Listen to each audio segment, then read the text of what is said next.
Hey guys, musicninjamat here. I want to start off by just apologising for the audio in the last couple of videos. I've literally been testing microphones and it ends up that out of everything I own, the Mac microphone is the best, even though it's super crappy. However, that should change because I managed to find a decent microphone and it's only like £40, so I just need to get that. Anyway, this is a video I did want to film with Pete before we left the flat. Sadly, we didn't get a chance, so it's just kind of me rocking it today. But I wanted to do a Nintendo Switch video talking about my two favourite games, two games I was disappointed by, two games that I would buy right now if I had the chance, the money basically, and two future games I'm looking forward to, and there will be honourable mentions as well. There's not really like spoilers, but I suppose if any of these games you don't want to know anything about and you'd rather go and play them without knowing any details, then watch this afterwards.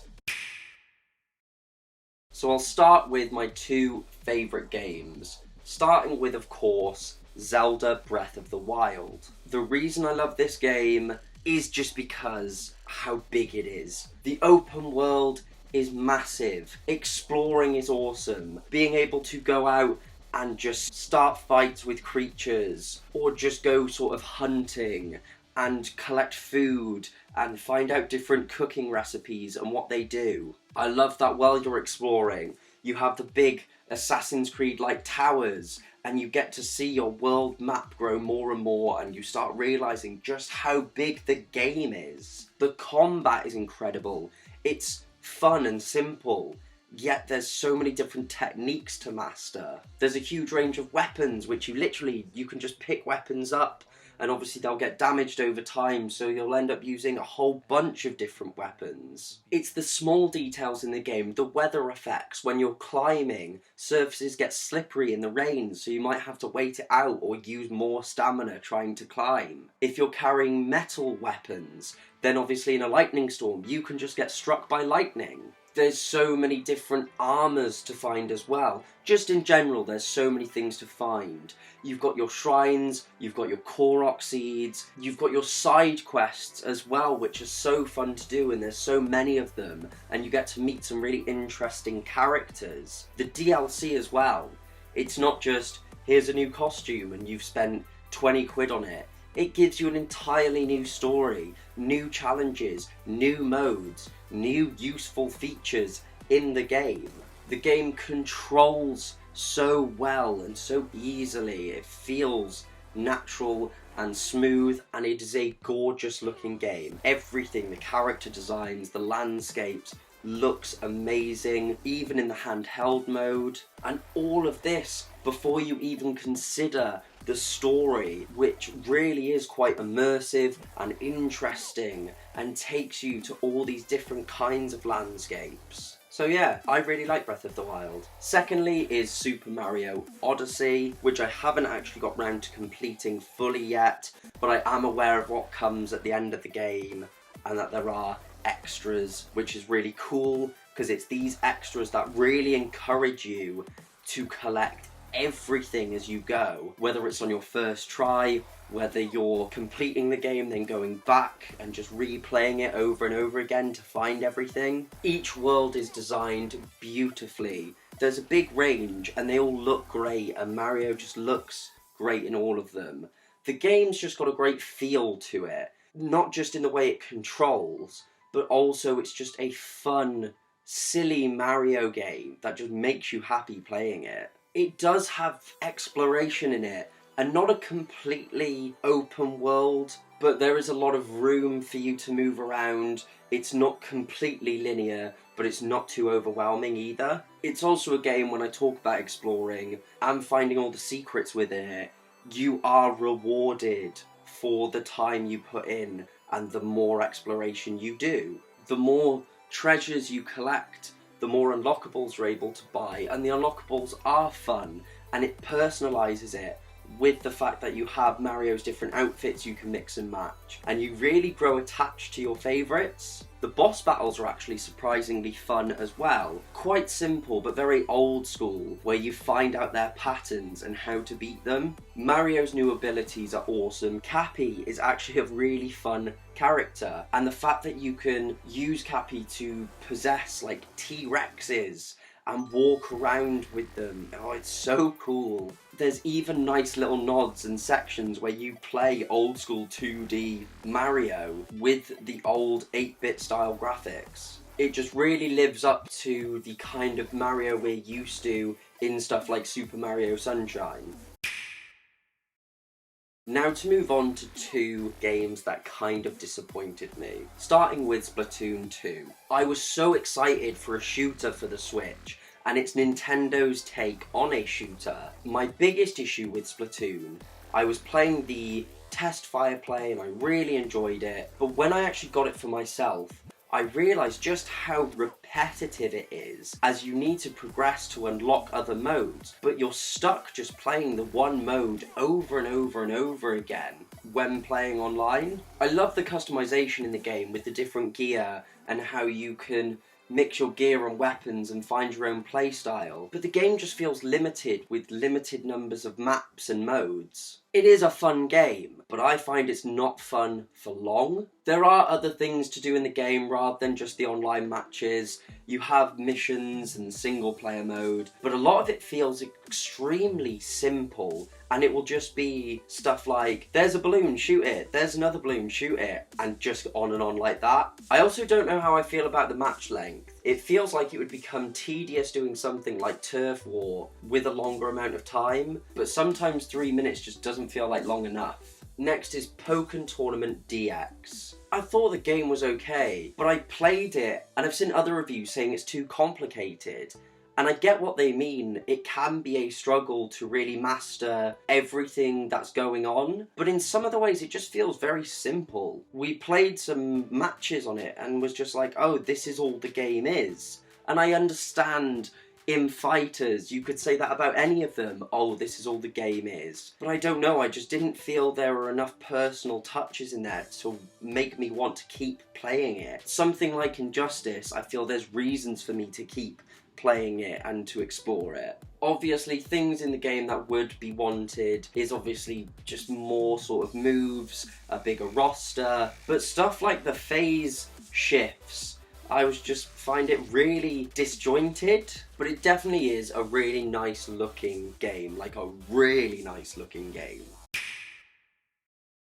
Moving on to two games that I would buy right now if I had the money. One is Stardew Valley, and this is a game that I just sort of stumbled across on YouTube and just completely fell in love with. I have watched so many different YouTubers and Twitch streamers play this game. What started looking as just a farming sim that you play on your phone, I just realised there's so much more to do in it. It's like living an entirely second life. It looks very immersive, and friends I've spoken to have said they've lost hours and hours and hours playing this game. The way it looks is just absolutely gorgeous, the art style fits it perfectly, and the music really complements that. It's a very peaceful game, it just kind of really chills you out, even just watching gameplay. And I like how, within the game, you have to be smart with your actions about how you spend each day. And all actions link in a way. You'll go mining to get more resources for your farm because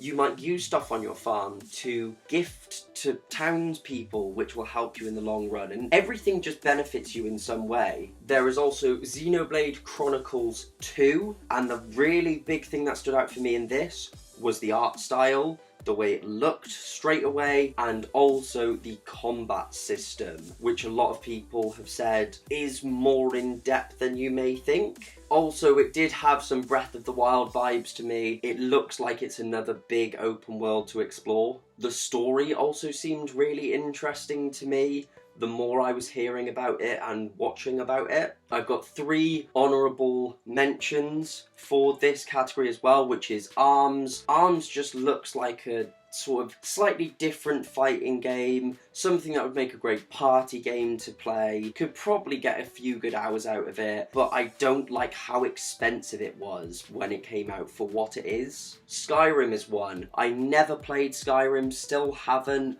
Obviously, I know it's a game I need to play, and I loved the idea of getting it on the Switch for the handheld mode. It's like £15 on the PlayStation. So it's kind of, if I want to play it, should I just buy it on the PlayStation? But then I don't get the handheld mode, but it's like 50 quid on the Switch. And lastly is Hyrule Warriors, the Definitive Edition. This is a game I found out about really recently, and again, it was the combat system that really drew me in. Finally, 2 future games I'm very excited about. I think we'll actually do the honourable mentions first for this one, and this one was quite difficult to pick my 2 main ones. Shin Megami Tensei 5 is coming out, and I remember playing some of these games when I was younger and just being really drawn in by how it felt so similar to other games, yet so unique in itself.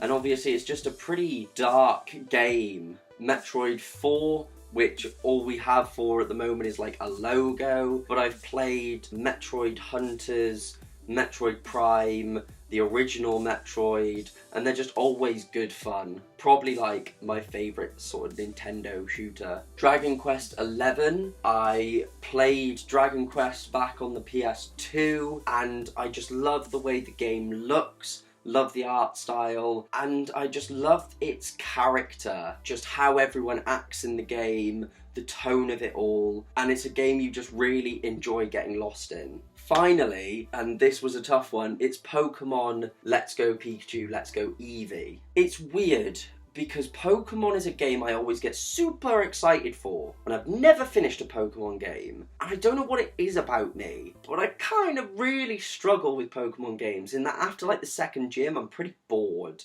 And I know that's just, it's an awful thing to say. Pokemon on console, however, I tend to enjoy a lot more. Like Pokemon Colosseum, I really enjoyed. With this one, there's just so many features that I did go, that's actually pretty sweet. The fact that it can connect to Pokemon Go, and that's really cool for Pokemon Go, because it's going to bring up the excitement level for that a lot more. The game itself, obviously being in 3D, it looks gorgeous. I love the fact that it's 2-player as well. There's the 3D actions, and by that I mean like when you fly somewhere you actually are on the back of like Charizard flying around. And they've got the new controller as well, which looks really interesting. It's like a Pokeball, and you can play the game with it but also take the controller out with you and like carry your Pokemon around. It just looks very interesting. So finally, the 2 games I'm most excited for at this current point in time, and this will probably change by the time this video's out, but of course Smash Brothers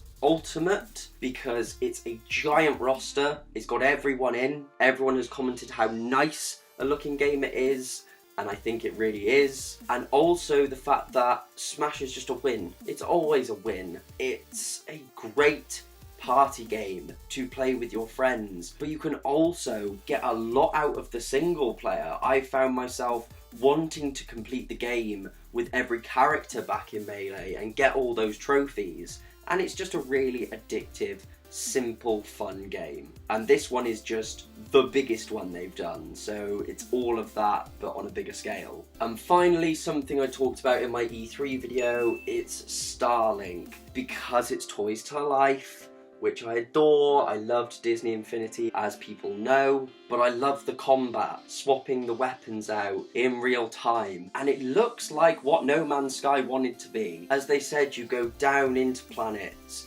and you can actually interact with sort of characters, and there's obviously resources to get, but I think they were saying it sort of all runs in real time, so if you make some allies, you might just go off to a different planet, come back, and those allies aren't stood there, and when you're back they go, oh, let's act again.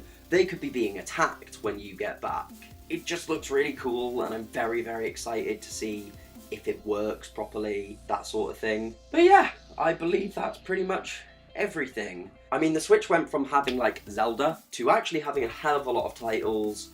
A lot of it is indie games, and I love some of the indie games, but a lot of it is just quite not great. But anyway, obviously for each category, let me know what you'd put in each category. Thank you so much for watching, guys. Don't forget to like, comment and subscribe, as it really helps the channel out. Check out those social media links in the description down below. Check the channel out and check out all the playlists, and I will see all of you in the next one.